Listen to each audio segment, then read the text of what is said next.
नमस्कार, मिथिला मंच न्यूज में आपका स्वागत है। मैं हूं मनोज। दरभंगा की राजनीति एम्स के मुद्दे पर गरमाने लगी है।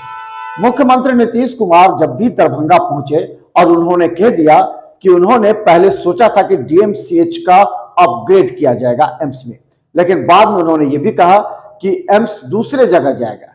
इस बात को सुनते ही दरभंगा की राजनीति गर्म होने लगी है।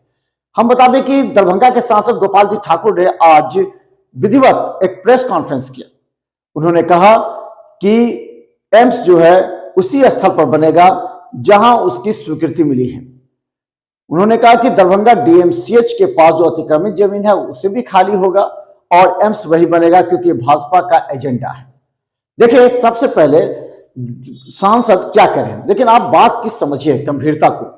अब इसे लेकर के राजनीति गर्म हो रही है। अगर शोभन या अशोक पेपर मिल जाता है एम्स, तो उससे क्या फायदा और नुकसान होगा। एक तरफ दरभंगा के सांसद गोपाल जी ठाकुर प्रेस कॉन्फ्रेंस कर रहे थे, तो दूसरी तरफ इंडियन मेडिकल एसोसिएशन के जो डॉक्टर्स थे उन्होंने प्रेस कॉन्फ्रेंस करते हुए मुख्यमंत्री नीतीश कुमार को इस बात के लिए धन्यवाद दिया कि भीड़ भाड़ जगह से हटाकर एम्स को अब दूसरी जगह ले जा रहे हैं। देखिए एक रिपोर्ट। सबसे पहले दरभंगा के सांसद गोपाल जी ठाकुर क्या कह रहे हैं। दरभंगा में 150 करोड़ की लागत से सुपर स्पेशलिटी निर्माण कराने के लिए सारा प्रोसेस प्रक्रिया किया है और हम चाह रहे थे सांसद बनने के बाद कि इसका ओपीडी चालू हो जाए, इसको हम शुभारंभ करवा दें।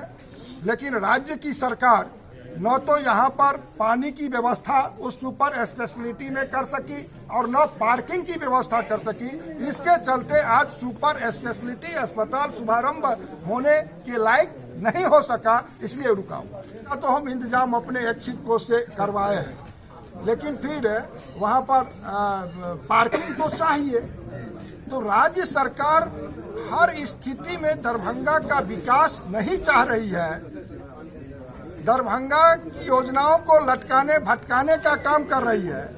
अब आप लोग तो पत्रकारिता से जुड़े हुए हैं, वर्षों से जुड़े हुए हैं। आप देखें जो मिथिला स्नातकोत्तर संस्कृत शोध केंद्र 1951 में दरभंगा महाराज 62 एकड़ जमीन उपलब्ध करा दी और 1951 में डॉक्टर राजेंद्र प्रसाद प्रथम राष्ट्रपति वहां पर आकर के शिलान्यास किए।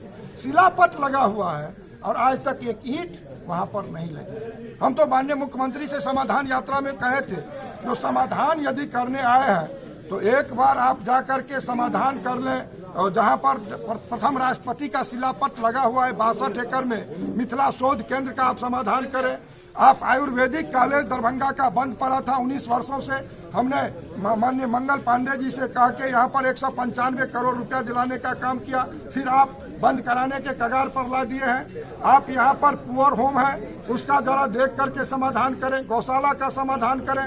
डीएमसीएच में आज तक एक नाला का निर्माण आपने नहीं करवाया। यहाँ पर न्यूरो हार्ट कैंसर का विभाग नहीं हुआ, वहाँ पर आप समाधान करें। आप यहाँ पर 7 किलोमीटर जो 74 ईस्वी में सकरी हसनपुर रेल लाइन का काम प्रारंभ हुआ, आज 7 किलोमीटर जमीन के चलते राज्य सरकार अभी तक उसको अटका भटका करके रखे हुए है। यहाँ तो 74 का शिलापट लगा हुआ है, 51 का शिलापट डॉक्टर प्रथम राष्ट्रपति जी का लगा हुआ है, 1946 का डीएमसीएच का क्या हर्ष बना करके रखे हुए हैं राज्य की सरकार। आप देख लें तो जो कांग्रेस की सरकार, राष्ट्रीय जनता दल की सरकार और जनता दल यूनाइटेड के माननीय मुख्यमंत्री यहाँ पर लगातार आज 76 वर्षों से राज कर रहे हैं, लेकिन उत्तर बिहार और मिथिला का विकास विरोधी यह लोग हैं। आज आप जान लीजिए जो कोसी रेल महासेतु 88 साल बाद अभी लहरियासराय से 3 जोड़ी जहां बैठे हुए हैं अभी चली है नरेंद्र मोदी जी के शासन में। अभी दोहरीकरण दरभंगा समस्तीपुर का अब होने जा रहा है। अभी आईटी पार्क हम बनाए हैं। अब तो मोदी जी के शासन में मखाना का भी चिंता किया गया, जहां पर 10,000 करोड़ रुपया बजट में प्रावधान करके, और यहाँ पर राष्ट्रीय मखाना अनुसंधान केंद्र वाजपेयी 2002 में दिए। लेकिन क्या हुआ, 2004 में वाजपेयी की सरकार गया, 2005 में खत्म कर दिया गया, राष्ट्रीय हटा दिया गया। तो यहाँ पर तो हर क्षेत्र में जो बीजेपी की सरकार वाजपेयी जी का कार्यकाल में काम हुआ या नरेंद्र भाई मोदी के कार्यकाल में काम हुआ। आप यहाँ पर देखें जरा परखें, यहाँ पर तो लोग अवरुद्ध किया है, हर काम को अवरुद्ध किया है। यहाँ पर तो लोग जंगल राज से महाजंगल को बना करके रख दिया है। यहाँ तो कुछ है नहीं। आज दरभंगा इतना जाम में फंसा रहता है, एक भी आरओबी बना? क्यों नहीं बना आज तक? और अभी जब माननीय नितिन गडकरी जी बोल दिए जो हम अपने CSR फंड से यहाँ पर पैसा देंगे और 5 आरओबी का निर्माण होगा, तो राज्य सरकार प्रशासनिक स्वीकृति नहीं दे रही है। यहाँ पर भारत सरकार की 210 करोड़ रुपया 3 साल से पड़ा हुआ है कचरा निस्तारण प्लांट के लिए, शायद कल किए है कैबिनेट। आयुष अस्पताल भारत सरकार ने दिया है 50 बेड यहाँ पर, और 2 एकड़ जमीन दे नहीं रहा है, उपलब्ध नहीं करवा रहा है। ये मजाक नहीं है तो क्या है? ऐसी सरकार चलता है? सरकार समाधान के लिए यदि निकला तो सारे विषय हम लगातार लिखे हैं जो समाधान आप करें, लेकिन कहाँ कुछ हुआ? सबको नकारते हुए निकल गए। उनके मंत्री बोल रहे हैं अभी निर्णय नहीं हुआ है जमीन का। ये क्या बोल करके चले गए? ये तो इनको बोलना चाहिए था ना। यदि ये बोले यहाँ पर नहीं होगा तो कहाँ पर होगा, सो भी बोलना चाहिए।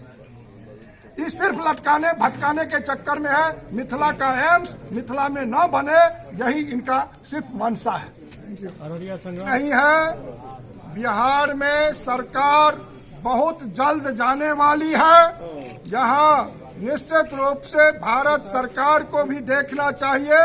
जब इस तरह का संकट में लोग यहाँ के जनता पड़ा हुआ है तो इसका संज्ञान भारत सरकार को भी लेना चाहिए, यह हम आपको कहना चाहते हैं। और एक मांग भारत सरकार से भी हम करना चाहते हैं आप लोगों के माध्यम से। भारत की सरकार दरभंगा के एम्स को अविलंब संज्ञान लेकर के, और जो 81 एकड़ जमीन बिहार सरकार ने उपलब्ध करा दी है, उस पर भारत सरकार अपना काम प्रारंभ करावे और यहाँ पर जनता को यहाँ पर एम्स बना। देखिए, इनका मंत्री का जितना बयान आ रहा है, कभी राष्ट्रीय जनता दल के अध्यक्ष जी कुछ बोल देते हैं, कभी यहाँ पर अब्दुल बारी सिद्दीकी जी कहते हैं वंदे मातरम से हमको परहेज है, कभी बोल देते हैं अपने बाल बच्चा को कह दिया है वहीं पर रह जाइए, कभी इनका शिक्षा मंत्री बोलते हैं जो रामायण का ये पंक्ति गलत हो गया। तो कुल मिलाकर के इस सरकार के जो मुखिया, जो मुख्यमंत्री जी हैं, उनको संज्ञान लेना चाहिए और ऐसे शिक्षा मंत्री को अविलंब बर्खास्त करना चाहिए जो कलंकित बयान देने का काम किया है रामचरितमानस पर। ठीक से, थैंक यू। देखिए, इस पर हम कोई कटाक्ष नहीं करना चाहते। अब कौन क्या खुश है, कौन क्या नाराज है, हम तो सीधा सीधी बात समझते हैं। जो बिहार की सरकार भारत सरकार को जो जमीन 81 एकड़ दिया है और जो रेस्ट देना है वो दे, ताकि समय से यहाँ पर एम्स का निर्माण हो सके। क्या ये संभव है जो दरभंगा से एम्स ले जाया जाए, यहाँ न बनने दिया जाए? के माध्यम से समस्त देशवासियों को मकर संक्रांति के शुभ अवसर पर बधाई देना चाहता हूँ।